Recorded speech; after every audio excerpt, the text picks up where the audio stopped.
Coronavirus is hitting the Navajo Nation hard. With roughly 175,000 residents, this indigenous reservation has a higher COVID-19 infection rate than any state in the U.S.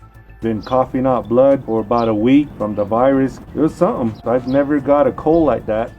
Despite the high rates of infection, the crisis here has received little mainstream media attention. We've come to find out why the virus spread so fast. It becomes deeply personal and overwhelming with every death that we hear about. And witness the toll that COVID-19 is taking on this Native community. These families are desperate. They want to ensure that they don't inadvertently spread this virus. Widespread mining has contaminated the water and environment. They would just drink the water from there. They never knew that it was terrible. They've all died from cancers. That and limited access to fresh food makes people on the reservation especially vulnerable to the virus. It just feels like the pandemic has exacerbated existing problems in our communities.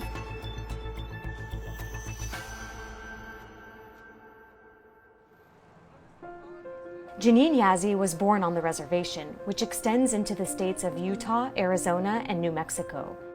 Since the pandemic hit, she's been delivering food throughout the community. These families are desperate and they're trying. They want to ensure that they don't inadvertently spread this virus in their communities. But what other choice do they have when they're in a household with 6 grandchildren that are hungry and that want water? They have no other choice but to try to go out to these border towns to get whatever they can afford. Today, she's outside the reservation handing out masks in Gallup, New Mexico. We're here at Walmart to give out masks to our relatives that are only wearing a bandana, our elders that have no mask at all. We know a lot of our elders are going to be out because it's the first of the month and they've gotten their Social Security checks. One of the reasons COVID-19 is spreading so quickly is that most people shop in the same places. There are just 13 full-service grocery stores in the entire Navajo reservation, which is roughly the size of West Virginia. In the beginning, when families were diagnosed with COVID, they were just told by the hospitals to go home for 2 weeks and self-isolate. And these families live, 70 to 120 miles away from the hospital. So they would immediately go into panic mode and start to go shopping in the community before going home. But they didn't have masks. They didn't have the ability to sterilize everything. Residents say food prices are high on the reservation, and that's why most people come to border towns to do their shopping. There's been a lot of criticism, especially of mothers and people bringing their children to stores like this. But a lot of people don't realize that we have no child care. When people are traveling 80 to 120 miles to get here, you leave your children at home for the whole day. And that's not an option for some of these families. But for many, this long day trip to the store may have been worthless. On the same day, Gallup's mayor called for a full lockdown. It seems like the shutdown was to keep us out and keep them safe. But at the end of the day, that is indigenous territory. That is Diné land, that is Zuni land, that is Pueblo land. If anybody's our visitors, then it's the people who are trying to shut us out. They need to remember that they're on indigenous land. In the last few weeks, the COVID-19 infection rate on the reservation has surpassed the numbers of the most affected states, New York and New Jersey. It now has more than 2,825 cases per 100,000 people. Emerson Nez survived the illness. The first week of April, I was just laying in bed for a good 6-7 days. I barely move and just isolate myself. The second week got even worse and ended up going to the hospital about 5 times. Been coughing out blood for about a week from the virus. It was something. I've never got a cold like that. I had a really bad back pain in my lungs. They had to give me some morphine just to take that pain away so I could breathe. It took Emerson over a month to recover from his symptoms. We don't know who's carrying it until it's too late, that you already have it and you're sick. Next thing you know, you're in an ambulance on your way to the hospital. Shendine Herrera is a recent college graduate. She decided to come back home to the reservation to work for her community. We're going to meet up at the Twin Rocks Cafe, where the Blood Mutual Aid Group has packaged deliveries that will be going out today and the rest of the week. She volunteers with the Navajo and Hopi Families COVID-19 Relief Fund. The group has raised over $4 million in donations to help families in need. I'm trying to do what I can during this pandemic and ensuring that our families have food on the table every day, have fresh water to drink, that their babies have diapers.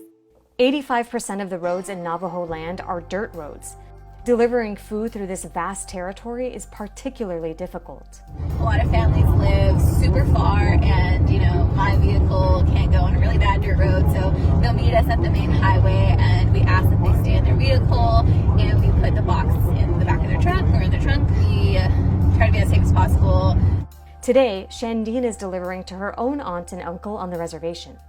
So I haven't seen you guys for a while because of everything going on, so I just wanted to catch up and kind of see how you guys are doing with everything. The food's all gone, the toilet paper's all gone, all the sanitation supplies are gone. That's what the Navajo people are dealing with today. Much like 30% of the reservation, the Morgans don't have running water at home. That makes it even more difficult to follow safety protocols and prevent the virus from spreading within close-knit families.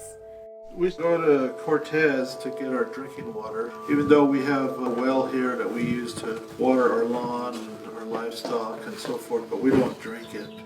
As I grew up, I used to drink all the water in the springs. As I'm herding sheep, I would just dig a little hole and let it clear up and drink the water, and there was no problem. But over the years, and with all the oil and gas activity, the water has all gotten bad. Up until the mid-80s, 30 million tons of uranium ore were extracted from Navajo land. The dust from more than 500 abandoned mines are still contaminating streams and wells. And up to this day, coal mining and power plants, as well as fracking, continue to contaminate the water. My uncle used to go from mine to mine, and their kids would play in all of this mining dust, the yellow dust, and the water. They would just drink the water from there, and they never knew that it was terrible. Well, they're all gone. They've all, died from different cancers.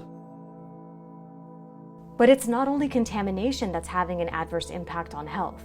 Limited access to fresh food is also a chronic issue.